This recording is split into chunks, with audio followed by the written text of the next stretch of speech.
Yo, what's up mga ka-TDD? Ngayong araw nga pala ay nasa episode 5 at chapter, ayun no? Part 1. Part 1 na po pala tayo ngayong araw na to, no? Ayun no, sa ating mga pag-uusapan ngayon, no? Ano nga pala yung mga pag-uusapan natin ngayon kay Ryan? Secret. Hindi, ganda guys. Ganda yung pag-usapan natin. Yung mga previous natin is more on relationship. So, yun pa rin. Pero, mas maganda yun ngayon kasi ang pag-uusapan natin is about naman siya sa first natin, no? Yung, halimbawa, nag-first date na tayo. Ano yung mga green at red flag sa ating first date? Yun. Diba? So, pwede. Umpisahan mo na. Sige. Ako na, kuya. Sige. Sa akin, kuya, siguro red flag muna, no? Ang natatandaan kong pinaka naging ekis yung mga pinagsisihan ko. Pinagsisihan ko ngayon na nangyari sa mga first date ko is pagiging late. Nasubukan mo na maging late? Oo, kuya. Medyo kasi yung kadate ko nun is medyo irritable talaga siya. Medyo irritableng tao siya. So, may part kasi sa akin ko Pwede yun. mo paggitin kung sino yan? Okay na yun. Yun, so, may may part sa akin ko yan na parang once na dumating ka, gusto mo Medyo ikaw yung huling dumating, gano'n. parang paano kayo, pabida effect, no? So parang kasi ang dating pag ano mo, alam mo yun, yung may angas, yung medyo fresh ka pa, di ba? So, Kasama yung buhok mo. oo, akala ko, pagka nakita ko nung kadate ko is manuto kasi parang astig ko, pero baliktad. Pagdating ko dun, irritable na yung tao, kasi nga late ka eh. Kung di ako nagkakamali ko, parang 1 hour or 30 minutes ako late noon. Kasabi, hindi ko pa hindi ko pa kasi natansya pati yung traffic. Walang sasakyan eh, totoy. Ang gusto mo lang sana, mga 5 minutes late. Basta mauna lang siya Oo, na 5 mauna lang, saglit. saglit lang yun. Eh, hindi mo kabisado yung traffic yung traffic Oo, jam, ano? diba? May ganong mindset din ako nun. Aray ko, Parang no? gusto ko kahit mga 5 minutes lang, basta nandiyan na sila. Oo, yeah. Ganun. Hindi Para mo lang, intention na paghintay ng matagal. ang gusto mo lang, makita ka nilang dumadating. Oo. Yan, sa akin. Habang naglalakad, isusuot yung sombrero. Kasi parang, Kahit alam mo na nandun siya. Ang bihira. meron pa kayo Nakapanood yung mo ng parang- pelikula yan eh. Na-imagine ko lang, yung parang tatakpan mo yung mata. Igutan mo. Sino to? Tapos iba pala, ano yun na. Ay, so. Kakapanood mo ng Titanic yun eh. Ayun, sa akin. Right flag yun, right. Right, no. Right, sa akin siguro. Parang may kanta din yun yung kay ano yun, Katy Perry ba yun? Ay, oo. Taylor Si Swift. si Taylor. Taylor. Parang, yun nga, sa kanta niya is parang nasulat niya doon na ina-expect, nasanay siya doon sa past niya na lagi na lang late yung lalaki. Tinis niya ng tinis. And then, yung Bago niya. yung bago na yon, yung naliligaw sa kanya, nagulat siya. Pagdating niya doon sa meeting place nila, nandun na yung lalaki sa pwesto, nakangiti siya. Tapos paglapit niya, pinag-ano pa siya ng upuan, parang pinag-usog pa ng upuan, tapos parang maupo. Di ba? Parang ang lakas gentleman, di ba? Gentleman. Tsaka, yung the way niya i-value yung time ng babae. The way niya i-value. Parang malaking impact kung paano mo i-value yung time ng isang tao. Parang isa yun sa kung paano mo siya binavalue. Kung gaano siya kahalaga sa'yo, depende sa kung gaano kahalaga yung oras mo sa kanya. Or oras niya para sa'yo. Pagkaya nung ganyan mo. Malamang kaya nasulat ni Taylor Swift yun eh. Apakalaki ng impact sa kanya. Na yun dati, late lang, tapos lagi siya nauuna. Hindi niyo nakita, mas nakikita niyo yung work niya. Parang sa simpleng paraan, di ba? Siguro girls, no, sa mga nagko-comment dyan na nakakapanood, malaking impact sa inyo, no? Para maturuan yung mga nanonood na lalaki, comment kayo dyan na okay yun na mauna yung lalaki. Kasi alam pa namin, nagkikilay pa kayo kasi karamihan ng babae walang kilay. Chivalrous yun, guys. Kami, rekta na lang. Ganun. Pero kailangan mag-ayos ka. Which is yun yung isa sa green flag ng first date nyo. Mag-ayos ka. Pinaka the best na suot. Pinakababang yung pambato mong pabango. Oo, pinakababango. Pero meron din pala ako sa part na gano'n na medyo tatansyahin mo rin kung ano bang gustong pabango nung ano. May part kasi dati, ano eh, kahit yung pabango ko, nagugustuhan ng ibang babae. Pero pagdating sa kanya, sinabihan ako amoy goma yung pabango. yung axe na chocolate, tapos ko, bako ba nito yung iba? Ba't sa akin amoy goma? Amoy, akala ko Amoy sunog na pogi mo. gulong. Amoy interior ka pala. Amoy ito. Oo, pambihira yun. Kaya hindi kita makalimutan eh. Mga ganon, sa part. Yun, medyo tatansya. Kung magpabango ka man, medyo mild lang. Para kahit hindi niya gusto yung amoy, hindi mo ano. Tapos, nyari, hindi niya gusto, eh di madaling mawala. Pero pagka nasabihan ka, ano ba bango mo? Dala mo na, pagkasihan mo, tsaka ka magpabango. Di ba? Tansyahin mo rin. So yung mga techniques siguro yun. Sa first date, dahil yun. Ay. Diba? Ginagawa ko rin kasi yun eh. Mm. Pagka gusto niya na yung pabango or nang lalim, Ah. gagawin ko niyan pag nag-CR doon ko lang. Tama. Then, Tama. lahat talaga. Hindi ko muna itoto. Or pag nabanguhan siya, gusto Kasi ko iba-iba yung pang-smell nung amin. Eh. So yun guys, tama yun. Huwag kayong papalate. And ayusin nyo yung sarili nyo. Red flag, huwag palate. Green flag, ayusin nyo yung sarili nyo. Mag-nail Be cutter. presentable. Mag-nail cutter guys. Nail cutter. Ay, hindi mo. Malaki pala ng impact. Baka tingin ka ulit sa kuko mo ah. Malaki ang impact sa babae na maano yung kuko. May nakausap akong babae about dyan ko. Ayaw niya ng mahaba. Ano mo bakit? Tingin daw nila parang, nga, ang dugyot-dugyot. Tapos, iniisip nila pinanggaganon, pinangkukuha ng kung ano-ano, ganyan yung tingin nila. So, parang, saka, ba't may ganong lalaki na ano? Oo, iba-iba eh. Kasi dumating naman ako sa ganun. Sa Pa part ba? na ganun, isang daliri lang. Alam mo na kung saan. Hindi, minsan hindi mo naman ginagamit yung parang gano'n. Parang makasanayan mo na. Pero yun nga, based sa mga nakakausap ko, ayaw nila ganun. Parang, hindi nila sinasabing ayaw. Gusto nila yung malinis. Mga kapatid, 4 ang kapatid kong babae ko yan. Na Na ano sila. nanidiri sila. Parang doon pa lang makikita mo na agad kung ano, sa kolo. So yun, goods yun, yun, technique na yun. Tsaka Sukat ka ano, ng kolo.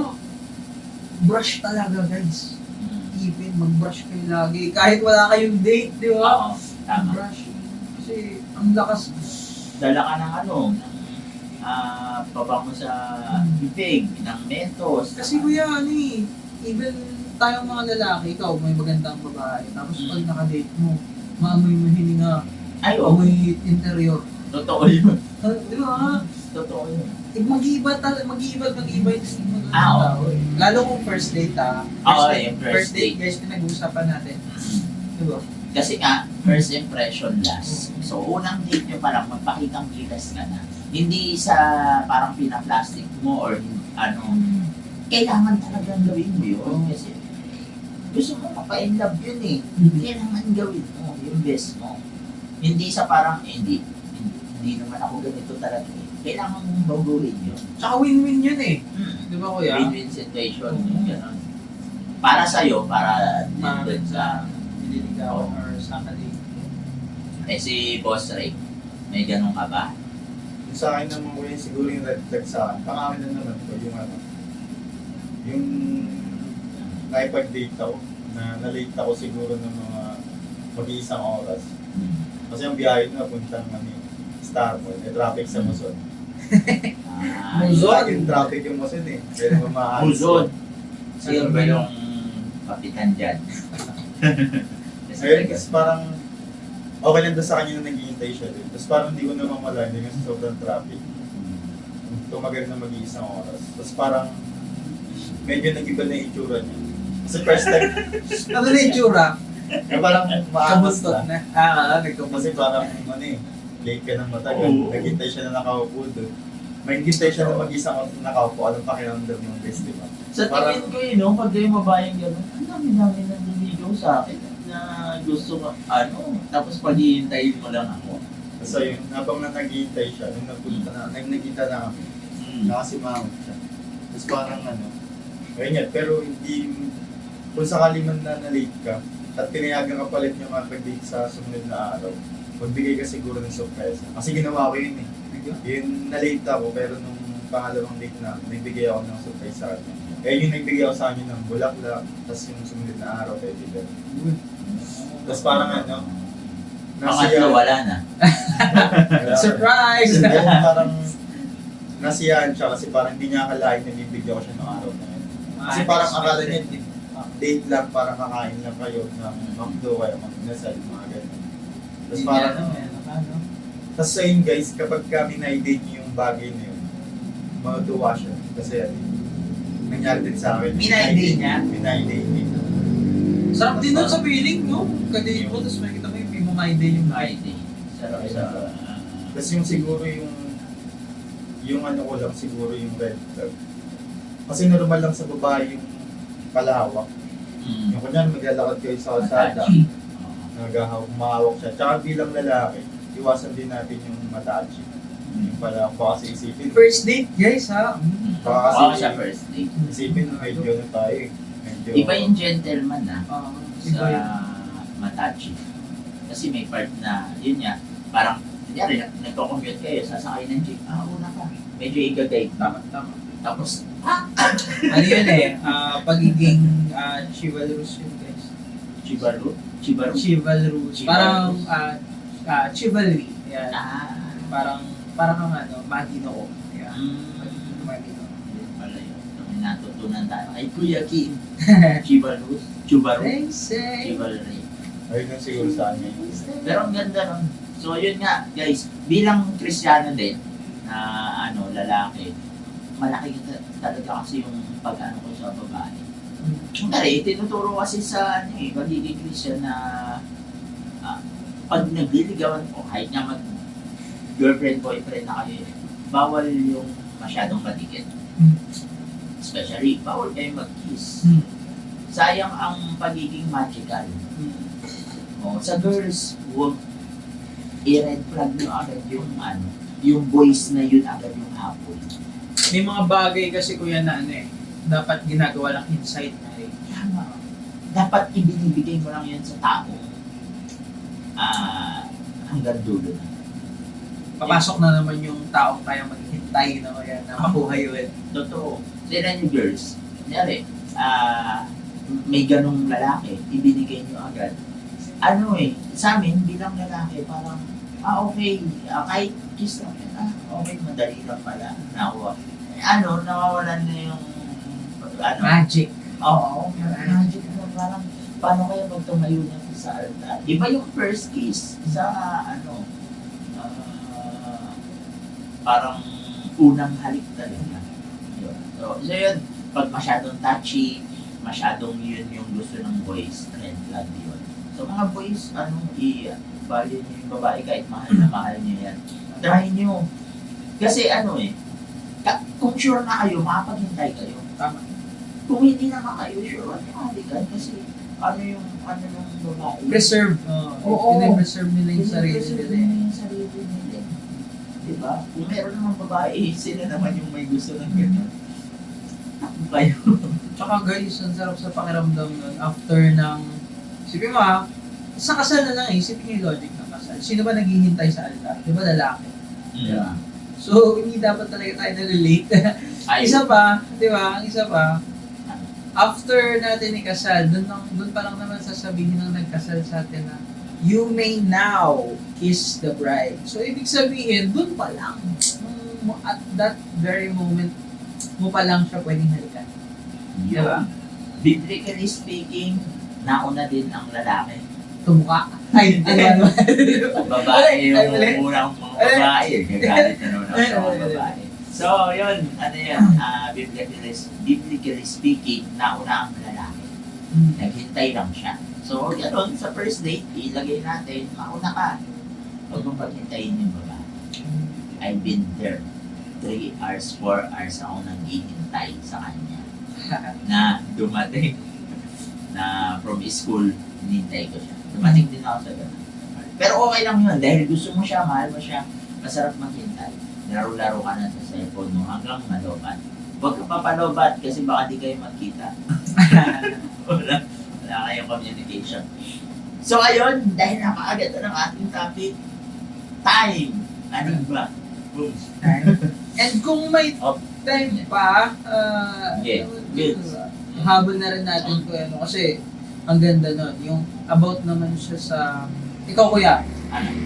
kapag ka nag-uusap na kayo ng tao, Oh. ano yung sa tingin mo? Ano na to guys ha? Tapos na tayo dun sa First date. first date or red flag or late, ganyan. Ando na kayo sa part na nag-uusap na kayo mismo. Yan, ano yung mga okay. dapat natin gawin? Ano yung Ay, hindi oo dapat nga gawin pala. habang nag-uusap na? Ayan. Oo. Okay, so ayan, tapos na.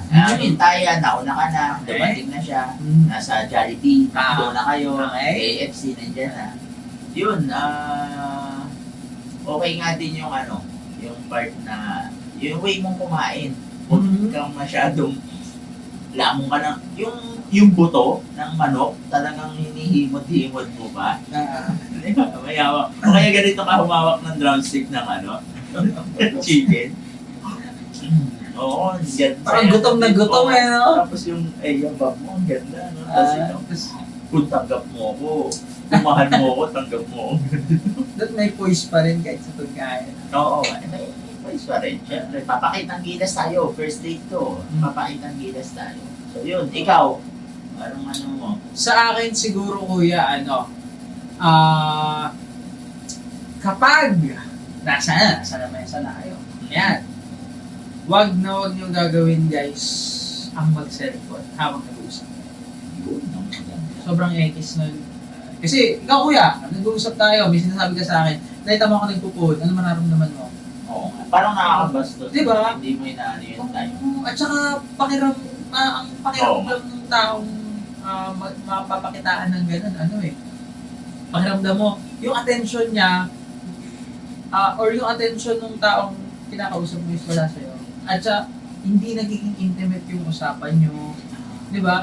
Pakiramdam mo, andyan siya, andyan yung tao mismo, pero hindi, parang walang nakakarinig sa'yo. Di ba? Kasi yun yung ang mahalaga dun guys eh.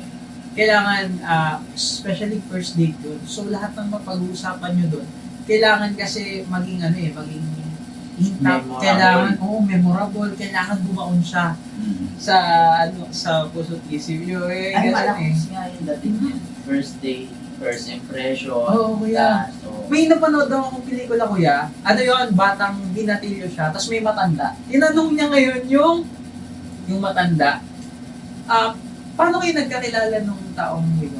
Sabi nung matandang lalaki, 1890 ganyan, araw ng ganito, tas gantong oras. Tas nagulat yung bata, nagulat. Napamura yung bata, tas sabi niya, sabi ng bata, pambihira, pati ba naman yung oras mismo, tatatandaan mo. Tas nakangiti lang. So guys, yun. anong lesson nun? Make it memorable guys. Make it memorable. Kailangan lahat ng mangyayari sa kasi first date nyo yun eh. Ang sarap ikwento nun sa Bigay mo yun, yun sa na yun, ultimate date, yun Oo. na, natandaan. Ibig sabihin nun, na-value na talaga. Oo, yung mismo Oo. araw na yun. Ganyan. Kasi sabi nga, kung paano mo i-value, makikita mo kung gaano kalaki yung pag-value mo sa isang tao. Kung gaano mo binavalue din yung time niya. Tama. Diba? Kaya nun, parang, kung gaano kalaki yung value mo sa time niya, ganun din kalaki yung pag-value mo sa kanya. Tama. So, ang sarap sa feeling ko na. May kwento. And, kung dapat marunong tayong makinig, ayan, Tama. ayan, tama, kaya, di ba? At huwag tayong masyadong bilang lalaki, Oo. Hayaan yung magkwento yung babae. Hayaan yung magkwento, ng ganyan. Pag awkward na, wala nang makwento, medyo mayayain siya, try nyo. Huwag nyo ibida yung sarili nyo. Hayaan nyo matuklasan. Hayaan nyo matuklasan ng babae kung ano kayo. Pag nagtanong sila, tsaka ka magkwento. Hindi yung nag-start pa lang, oo, medyo ang sakit ng ano ko, nag-gym ako. Ano, okay na. gano'n. Yung meron tayo na, okay. Ay, ito pakinggan mo. Ako naman. Ganito okay, diba? gano'n. Ay, ako ganito. Ay, ako Oo, ganyan. diba? parang papalabasin mo sobrang busy yung buhay mo. Tapos kinabukasan, chat ka ng chat. Asan yung pagiging busy na Hindi mo na napanindigan. Hindi mo na panindigan. Diba? Minsan kasi pag nagkikwento tayo, na-exage natin, nadadagdagan natin, na yung busy ka lang ng ilang oras, binisi mo na ng isang buong araw. Tama. So yun guys, red flag yan, sure kami, na masyadong bida-bida dun sa bit-bitan nyo kung ano kayo. Alam naman, kaya ka pinagbigyan ng babae sa date na yun, nakitaan kayo. Hindi maipag-date yung babae kung walang nakita sa'yo na special. So meron yan at meron. So ngayon, try nyo naman yung babae naman yung pakilala. Yan naman yung way. Yun, may mga lalaki naman na makwento talaga. Pero, sa first date to, huwag muna, hayaan nyo muna. Ganito, ganyan. Pag, nabigyan ka lang ng chance, magsalita ka. Huwag ibida ang sarili. Diba? Ibida si Lord. So, ayun. Tapos na siguro tayo sa ating part 1 ng episode 5. So, nakaka 5 weeks na tayo mga ka-TDT. Salamat sa suporta. Tuloy-tuloy lang. Malaking dadating din yung time na may mas marami pa tayong pag-uusapan or maaaring may guest na tayo. And hopefully guys, sana lahat tayo, even kami may mga natutunan, hopefully sa inyo rin, no? Yes. Marami tayong natutunan. Yon, to God be the glory. Thank you, Lord. Praise God. Nice one.